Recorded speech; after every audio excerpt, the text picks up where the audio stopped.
100 not out ಅಂತ ಹೇಳ್ದು. ಆಮೇಲೆ ಕೊನೆಗೆ ಗ್ಯಾಸ್ ಬೆಲೆ 400 ಇದ್ದಿದ್ದು 1100 ರೂಪಾಯಿ ಆಗೋಯ್ತು. ಎಲ್ಲೋದ್ರು ತಾಯಂದಿರು, ಹಿರಿಯರು, ಯುವಕರು ಎಲ್ಲರೂ ಕೂಡ ಅವ್ರವ್ರ ವಿಚಾರ ಎಲ್ಲ ಕೂಡ ಹೇಳ್ತಾ ಇದ್ರು. ಯುವಕರು ಉದ್ಯೋಗ ಇಲ್ಲ, ಅದಕ್ಕೆ ಕೆಲವರು ಯಾರೋ ನಾಯಕರು ಪಕೋಡ ಮಾಡ್ಕೊಂಡಿರಿ ಅಂತ ಹೇಳ್ತಾರೆ. ನಾನು ಯಾರ ಹೆಸರು ತೆಗೆದುಕೊಳ್ಳಕ್ಕೆ ಹೋಗುದಿಲ್ಲ. ಸೊ ಒಟ್ಟಾರೆ ಈ ರಾಜ್ಯದ ಜನತೆಗೋಸ್ಕರ ನಾವು ಜನರಿಗೆ ಒಂದು ವಿಶ್ವಾಸವನ್ನು ಮೂಡಿಸ್ತೋ, ನಮ್ಮ ಮೇಲೆ ಭರವಸೆ ಇಡಿ, ನಮ್ಗೆ ಅಧಿಕಾರ ಕೊಡಿ, ನಾವು ನಿಮ್ಮ ಬದುಕಿನಲ್ಲಿ ಒಂದು ಬದಲಾವಣೆಯನ್ನು ತರ್ತೀವಿ ಅಂತ. ನನ್ನ ಬಿಜೆಪಿ ಸ್ನೇಹಿತರು ಯಾವಾಗಲೂ ಕೂಡ ಭಾವನೆ ಮೇಲೆ ರಾಜಕಾರಣ ಮಾಡ್ತಾ ಇದ್ರು. ನಾವು ಬರೀ ಭಾವನೆ ಮೇಲೆ ರಾಜಕಾರಣ ಮಾಡೋದು ಆಗುದಿಲ್ಲ, ಬದುಕಿನ ಮೇಲೆ ರಾಜಕಾರಣ ಮಾಡಬೇಕು ಅನ್ನೋದು ನಮ್ಮ ಪಕ್ಷದ ಮೂಲ ಸಿದ್ಧಾಂತ.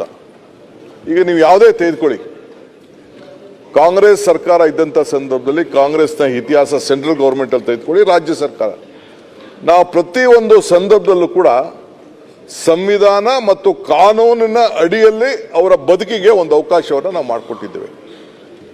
ಈಗ ಇಂದಿರಾ ಗಾಂಧಿ ಪೆನ್ಷನ್ ಬಗ್ಗೆ ಮಾತಾಡ್ತಾರೆ, old age pension, widow pension. Indira Gandhi ಅವರು ತೆಗೆದುಕೊಂಡು ಬಂದರು. ಉಳುವರಿಗೆ ಭೂಮಿ ವಿಚಾರ ಬಂತು, ಅದನ್ನು ಇಂದಿರಾ ಗಾಂಧಿ ಅವರು ಹೇಳಿ ಇಲ್ಲಿ ದೇವರಾಜ ಅರಸರ ಕಾಲದಲ್ಲಿ ಅದನ್ನು ಮಾರ್ಗದರ್ಶನವನ್ನು ಕೊಟ್ಟರು. ಉಳುವರಿಗೆ ಭೂಮಿ ಕೊಡಬೇಕು. ಬಂಗಾರಪ್ಪನವ್ರ ಕಾಲದಲ್ಲಿ ಆಶ್ರಯ ಸೈಟ್ ಅಂತ ಪ್ರಾರಂಭ ಮಾಡಿದವು. ಎಸ್.ಎಂ. ಕೃಷ್ಣ ಅವ್ರ ಕಾಲದಲ್ಲಿ ಶ್ರೀಶಕ್ತಿ ಪ್ರಾರಂಭ ಮಾಡಿದವು. ಪುಟಾಣಿ ಮಕ್ಕಳಿಗೆ ಬಿಸಿ ಊಟ ಕಾರ್ಯಕ್ರಮ ಮಾಡಿದವು. ರೈತರ ಬದುಕಿಗೋಸ್ಕರ ನಾವು ಉಚಿತವಾಗಿ ವಿದ್ಯುತ್ ಶಕ್ತಿ ಪ್ರಾರಂಭ ಮಾಡಿದವು.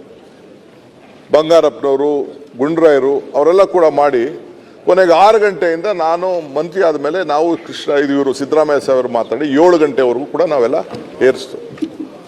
ಈಗ 19,000 ಕೋಟಿ ರೂಪಾಯಿ ವಿದ್ಯುತ್ ಶಕ್ತಿಗೋಸ್ಕರ ರೈತರಿಗೋಸ್ಕರ ನಾವು ಕೊಡ್ತಾ ಇದ್ದೀವಿ. 19,000 crores first time in the history. ನೆನ್ನೆಲ್ಲ ಶೆಡ್ಯೂಲ್ ಕ್ಯಾಸ್ಟ್ ಅನುದಾನದ ಬಗ್ಗೆ ಮಾತಾಡ್ತಾ ಇದ್ರು. 40,000 ಕೋಟಿ ರೂಪಾಯಿಗೆ ಇವತ್ತು ಹೋಗಿ ಮುಟ್ಟಿದೆ.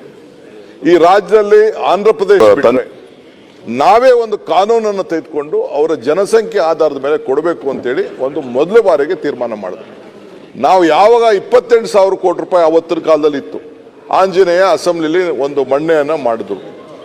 ಆವತ್ತು ಸೆಂಟ್ರಲ್ ಗೌರ್ಮೆಂಟ್ ಬರೀ 84,000 ಸೋಷಿಯಲ್ ವೆಲ್ಫೇರ್ ಸ್ಕೀಮ್ಗೆ ಹಣವನ್ನು ಇಟ್ಟಿದ್ದನ್ನ ದಾಖಲೆ ಕೂಡ ಇವತ್ತು ಇದೆ. ಸೊ ಹಂಗೆ ಇವತ್ತು ಕೂಡ ನಮ್ಗೆ ಬಂದಾಗ ನಾವು ಜನರಿಗೆ ಮಾತು ಕೊಟ್ಟಿದ್ದು 5 ಗ್ಯಾರಂಟಿಗಳನ್ನ, ಒಂದು ನಿಮಿಷ ಪ್ಲೀಸ್ ಅಲ್ಲಿಗೆ ಹೋಗಿ ಮಾತಾಡಿ ಸ್ವಲ್ಪ ಪ್ಲೀಸ್. ನಾವು ಜನರಿಗೆ, ಯಾಕೆ ಡಿಸ್ಟರ್ಬ್ ಆಗ್ತದೆ ನನಗೆ, ನಾವು ಜನರಿಗೆ ಏನು ನಾವು ಮಾತು ಕೊಟ್ಟಿದ್ದೋ ಆ ಮಾತನ್ನು ನಾವು ಉಳಿಸ್ಕೊಂಡಿದ್ದೇವೆ. ನಾನು ಯಡಿಯೂರಪ್ಪನವ್ರನ್ನ ಭೇಟಿ ಮಾಡ್ಲಿಕ್ಕೆ ಹೋಗಿದ್ದೆ, ಅವ್ರಿಗೆಲ್ಲ ಸಹಕಾರ ಕೇಳಬೇಕು, ಆಶೀರ್ವಾದ ಪಡಿಬೇಕು ಅಂತ ಹೋಗಿದ್ದೆ.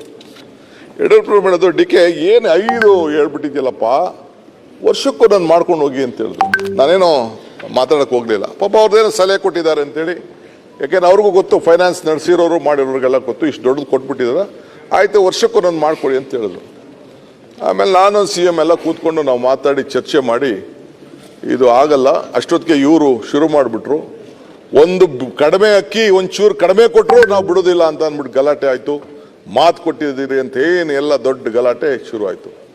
ಸೊ ನಾವು ವಿತಿನ್ 6 months ಒಳಗಡೆನೆ ಕೊಟ್ಟಂತ 5 ಗ್ಯಾರಂಟಿಗಳನ್ನ, 1 kg ಅಕ್ಕಿನೂ ನಿಮ್ ಕಡೆಯಿಂದ ಕೊಡ್ಲೇ ಇಲ್ಲ, ಮೋದಿ ಕೊಟ್ಟಿದ್ದ ಅಕ್ಕಿ ತಂದು ಕೊಟ್ರಿ. ನೀವು 10 kg ಕೊಡ್ತೇವೆ ಅಂತ ಹೇಳಿದ್ರೆ ಎಲ್ಲಿ ಕೊಡ್ತೀರಿ? ನೋಡಪ್ಪ, ಎಲ್ಲಿ ಕೊಟ್ರಿ? ನಿಮ್ಮ ಅಕ್ಕಿ ಎಲ್ಲಿ ಕೊಟ್ರಿ? ಮೋದಿ ಕೊಟ್ಟ ಅಕ್ಕಿ ಕೊಟ್ರಿ ನಿಮ್ಮ ಅಕ್ಕಿ ಅಂತ ಹೇಳಿ. ನಿಮ್ಮ ಅಕ್ಕಿ ಎಲ್ಲೈತೆ ಹೇಳ್ರಿ, ನಿಮ್ಮ ಅಕ್ಕಿ ಎಲ್ಲೈತೆ ಹೇಳ್ರಿ. ನಾನು ನಿಮ್ಮ ತಂದೆ ಜೊತೆನೂ MLA ಆಗಿದ್ದೀನಿ, ಅವ್ರಿಂಗೆಲ್ಲ ಮಾತಾಡ್ತಿರ್ಲಿಲ್ಲ.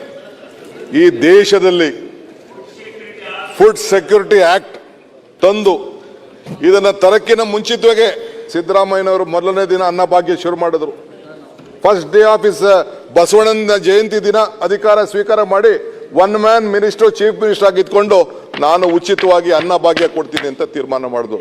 ಯಾರು ಹೊಟ್ಟೆ ಹಸ್ಕೊಂಡು ಇರಬಾರ್ದು ಅಂತ.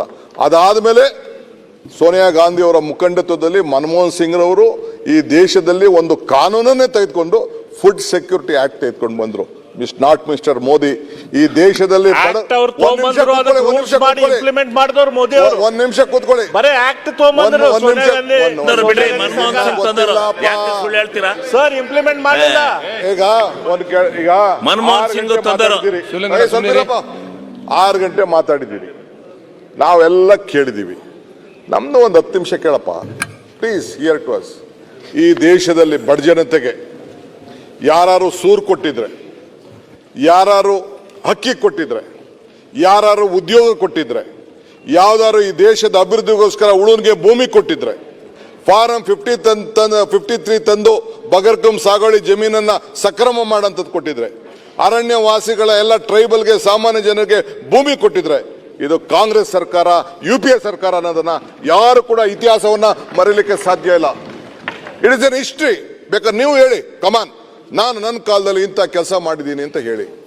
ನಾವು ಇವತ್ತು ಏನು ಈ 5 ಗ್ಯಾರಂಟಿಗಳನ್ನು ಕೊಟ್ಟಿದ್ದೇವೆ, ಇದನ್ನ ನಮ್ಮ ದೇಶದ ಗೌರವಾನ್ವಿತ ಪ್ರಧಾನಮಂತ್ರಿಗಳು ಟೀಕೆ ಮಾಡಿದ್ರು. ಬೇರೆ ರಾಜ್ಯದ ಮುಖ್ಯಮಂತ್ರಿ ಇದು ಸಾಧ್ಯ ಇಲ್ಲ ಅಂತ ಹೇಳಿದ್ರು. ರಾಜ್ಯಗಳು ದಿವಾಳಿ ಆಗ್ತದೆ ಅಂತ ಹೇಳಿದ್ರು. ಮಧ್ಯಪ್ರದೇಶದಲ್ಲೇ ಚೌಹಾಣ್ ರವರು, ಶಿವರಾಜ್ ಸಿಂಗ್ ಚೌಹಾಣ್ ರವರ ಮುಖಂಡತ್ವದಲ್ಲಿ ಮತ್ತೆ ಇದನ್ನ ಇಂಪ್ಲಿಮೆಂಟ್ ಮಾಡಲಿಕ್ಕೆ ಫಸ್ಟ್ ಪ್ರಾರಂಭ ಮಾಡಿದ್ರು.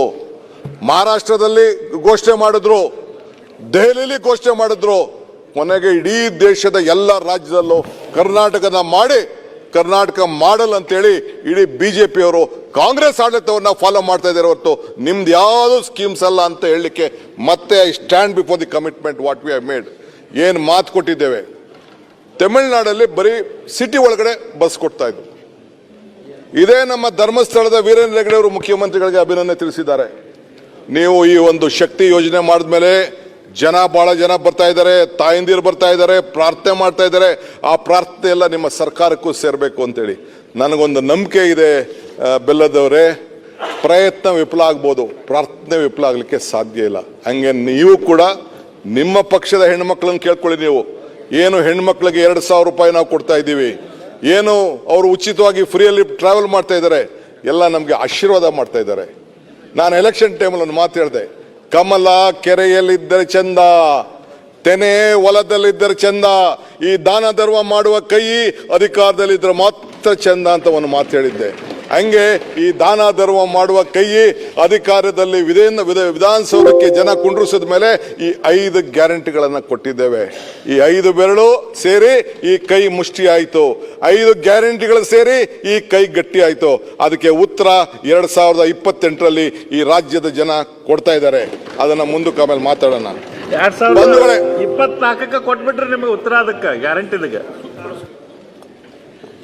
ಅಧ್ಯಕ್ಷರೇ, ನಾನು ಅದ್ರ ವಿಚಾರಕ್ಕೆ ಹೋಗಿದ್ದು, ರಾಜಕೀಯ ಬೇಡ. ಇನ್ನ ಮೊನ್ನೆ ಪ್ರೈಮ್ ಮಿನಿಸ್ಟರ್ ಬಂದಿದ್ರು. ಇಲ್ಲ, ಉತ್ತರ ಕೊಡ್ಬೇಕಲ್ಲಪ್ಪ. ಈಗ ನಿಮ್ಮ ಟೀಕೆಗಳು ಕೇಳಿದ್ದೀವಿ, ಆಯ್ತು. ಈಗ ನಂದು ಒಂದೇ ಉತ್ತರ, ಟೀಕೆಗಳು ಕೇಳಿದ್ದೀವಿ. ಟೀಕೆಗಳು ಸಾಯ್ತವೆ, ಕೆಲಸಗಳು ಉಳಿತವೆ ಅಂತ ಹೇಳಿದ್ದೀನಿ ನಾನು. ಈಗ ಮೊನ್ನೆ ಪ್ರೈಮ್ ಮಿನಿಸ್ಟರ್ ಬಂದಿದ್ರು, ವಿಶ್ವನಾಥ್, ನೀವು ಬಂದಿದ್ರಿ, ಎಲ್ಲ ಬಂದಿದ್ರು. ನಮ್ಮ ಬೆಂಗಳೂರು ಕೂತ್ಕೊಳ್ಳಪ್ಪ, ಗಣೇಶನ್ ಕೊಟ್ಟಿದ್ದೀನಿ, ಅದನ್ನ ನಮ್ಮ ಕೃಷ್ಣಪ್ಪಂದು ಅಂತ ಹೇಳ್ಬಿಟ್ಟಿದ್ರು. ಸರ್ ನಿಮ್ಮ ಉತ್ತರಕ್ಕೆ ಸ್ವಾಗತ ಮಾಡ್ತೇವೆ. ಸರಿಸಮಾನವಾಗಿ ಕೊಡ್ತೀವಿ ಸರ್. ಸಿಎಂ ಮಾತಾಡ್ತಾರೆ, ಸುಮ್ಮನೆ ಇರೋ. ಈಗ ಜಸ್ಟ್ ಐ ಆಮ್ ರಿಪ್ಲೈಯಿಂಗ್. ಈಗ ಅಧ್ಯಕ್ಷರೇ, ಮೊನ್ನೆ ಪ್ರೈಮ್ ಮಿನಿಸ್ಟರ್ ಬಂದಿದ್ರು.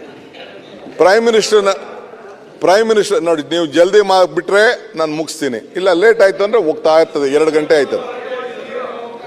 CM ಬರ್ತಾರೆ, ಇಲ್ಲಿ ಹೇಳಿದ್ದಾರೆ, ನೀನು ಮುಗಿಸು, ಬೆಂಗಳೂರು ಸಿಟಿದು ಕೆಲವು ಮುಗಿಸು, ನಾನು ಬಂದು ಆ್ಯಡ್ ಆಗ್ತೀನಿ ಅಂತ ಹೇಳಿದ್ದಾರೆ ಅವರು. ನಿಮಗೂ ಅದೇನೋ ಗಣೇಶದ ಬಗ್ಗೆ ಬೇರೆ ಕೇಳ್ತಾ ಇದೆ, ಅದಕ್ಕೆ ನಾನು ಗಣೇಶನ್ ರೆಫರ್ ಮಾಡಿದೆ. ನಾನು ಪ್ರೈಮ್ ಮಿನಿಸ್ಟರ್ ಬಂದಿದ್ರು. ಪ್ರೈಮ್ ಮಿನಿಸ್ಟರ್ ಬಂದು ಏನು ಹೇಳಿದ್ರು ಅಂದರೆ, ನಾವೆಲ್ಲ ಇವರೆಲ್ಲ ಕಾರ್ಯಕ್ರಮದಲ್ಲಿ ಇದ್ರು. Bangalore has put India on the global tech map. The talent and the contribution of the people of Bangalore to the success of immense ಅಂತ ಹೇಳಿ ಮೋದಿ ಅವರು ಹೇಳಿದ್ರು. We will move ahead only when cities are smart, fast and efficient trained. Bangalore is among the big cities of the world. We have to compete globally, and not only that, we have to lead as well. We will move ahead with only when our cities are smart, fast and efficient. This is why we are putting so much emphasis on completion of the projects for the modern infrastructure ಅಂತ ಹೇಳಿ prime minister ಅವರು ಎಲ್ಲೋ ಲೈನ್ನ inauguration ವಿಚಾರದಲ್ಲಿ ಅವರು ಮಾತಾಡಿದ್ರು.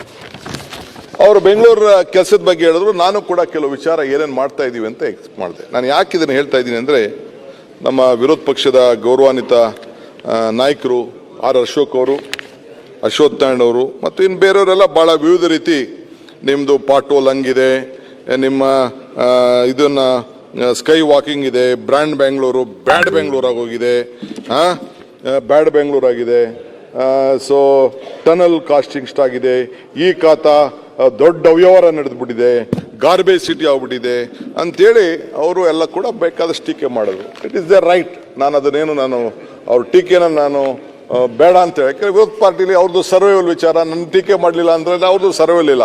ನಾನು I will not mistake with that. But ನಾನು ಅಧ್ಯಕ್ಷರೇ, ನಾನು ಹಿಂದೆ ಹೇಳಿದ್ದೇನೆ, ನಾನು ಈ ಬೆಂಗಳೂರಿನ ಜವಾಬ್ದಾರಿ ತೆಗೆದುಕೊಂಡಿದ್ದೇನೆ, ನೀರಾವರಿ ಜವಾಬ್ದಾರಿ ತೆಗೆದುಕೊಂಡಿದ್ದೇನೆ. ನಾನು ವಿತ್ ಪ್ಯಾಷನ್ ಏನಾರು ಮಾಡಿ ಬೆಂಗಳೂರಿಗೆ ಒಂದು ಸಣ್ಣ ಕೊಡುಗೆ ಕೊಟ್ಟು ಹೋಗಬೇಕು ಅನ್ನೋ ದೃಷ್ಟಿಯಿಂದ, because we are not permanent year.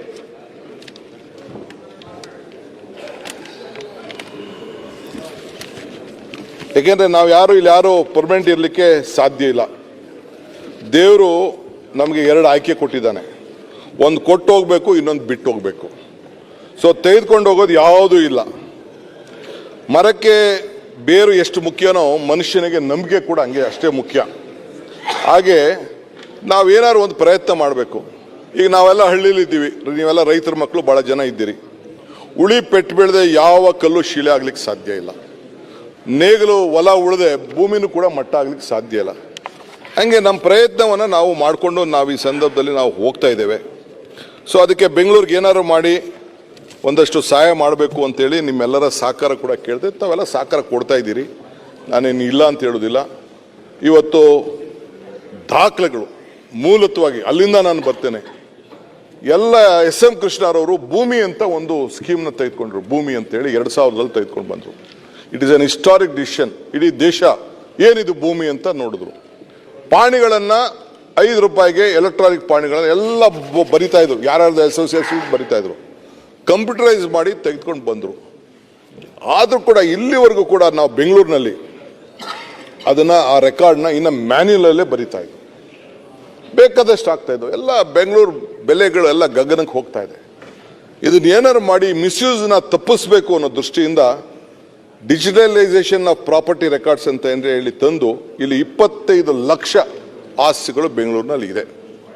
ನಾನೇ UD ಮಿನಿಸ್ಟರ್ ಆಗಿದ್ದಂಥ ಸಂದರ್ಭದಲ್ಲಿ ನಮ್ಮ ವಿಶ್ವನಾಥ್ ಅವ್ರ ಕಾನ್ಸ್ಟಿಟ್ಯೂನ್ಸಿ ಎಲ್ಲ ಬರ್ತದೆ. ಆಗೆಲ್ಲ KR ಪುರಂ ಎಲ್ಲ ಸೇರಿತ್ತು. ನಾನು UD ಮಿನಿಸ್ಟರ್ ಇದ್ದಾಗೆಲ್ಲ ಮುನ್ಸಿಪಾಲಿಟಿ ಕಾರ್ಪೊರೇಷನ್ ಇದಿತ್ತು. ಅದು CMCಗಳಿತ್ತು. 7 CMC ಬೆಂಗಳೂರು ಸುತ್ತಮುತ್ತಲು ಅವರು ಎಲ್ಲ ನಮ್ಮ ಸೋಮಶೇಖರ್ ಎಲ್ಲ ಇದ್ದಾರೆ ಆ ಏರಿಯಾಲೆಲ್ಲ. 7 CMC ಇತ್ತು.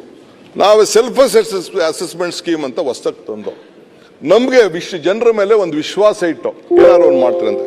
ಆಗೇನಾಯಿತು, ಕೆಲವರೆಲ್ಲ ನಮ್ಮ ರೆವಿನ್ಯೂ ಇನ್ಸ್ಪೆಕ್ಟರ್ಗಳ ಹತ್ರ ಅಡ್ಜಸ್ಟ್ಮೆಂಟ್ ಮಾಡ್ಕೊಬಿಟ್ಟು ಅವ್ನು 10,000 ಅಡಿ ಇತ್ತು ಅಂತಂದರೆ ಬರೀ 2,000 ಅಡಿ ಡಿಕ್ಲೇರ್ ಮಾಡ್ಕೊಳ್ಳೋದು, ಅವನೇ ಡಿಕ್ಲೇರ್ ಮಾಡ್ಕೊಳ್ಳೋದು, ಇವೆಲ್ಲ ಕೂಡ ನಡೀತಾ ಇತ್ತು. ಇದನ್ನು ತಪ್ಪಿಸ್ಬೇಕು ಅಂಥೇಳಿ ನಾವು ಇದಕ್ಕೆ ಮ್ಯಾನ್ಯುಯಲ್ ಸಿಸ್ಟಮಿಂದ ತಂದು ಇದನ್ನು ಅರ್ಬನ್ ರೆಕಾರ್ಡಿಂದ ಇದನ್ನು ನಾವು ಏನಾದ್ರು ಮಾಡಿ ಇದನ್ನು ನಾವು ತಪ್ಪಿಸಿ ಇದನ್ನು ಡಿಜಿಟಲೈಸೇಷನ್ ಮಾಡಬೇಕು ಅಂತೇಳಿ ಎಲ್ಲ ಪ್ರಾಪರ್ಟಿಗಳನ್ನು ಆಧಾರ್ಗೆ ಲಿಂಕ್ ಮಾಡಿದ್ದೀವಿ. ಈಗ ಮುಂದೆ ರಿಜಿಸ್ಟ್ರೇಷನ್ಗೂ ಲಿಂಕ್ ಮಾಡಿದ್ವಿ. ಇನಿಷಿಯಲಿ ಸ್ವಲ್ಪ ಕಷ್ಟ ಇದೆ, ಜನ ಬೈತಾ ಇದ್ದಾರೆ, ಕೆಲವರೆಲ್ಲ ಬೈತಾ ಇದ್ದಾರೆ.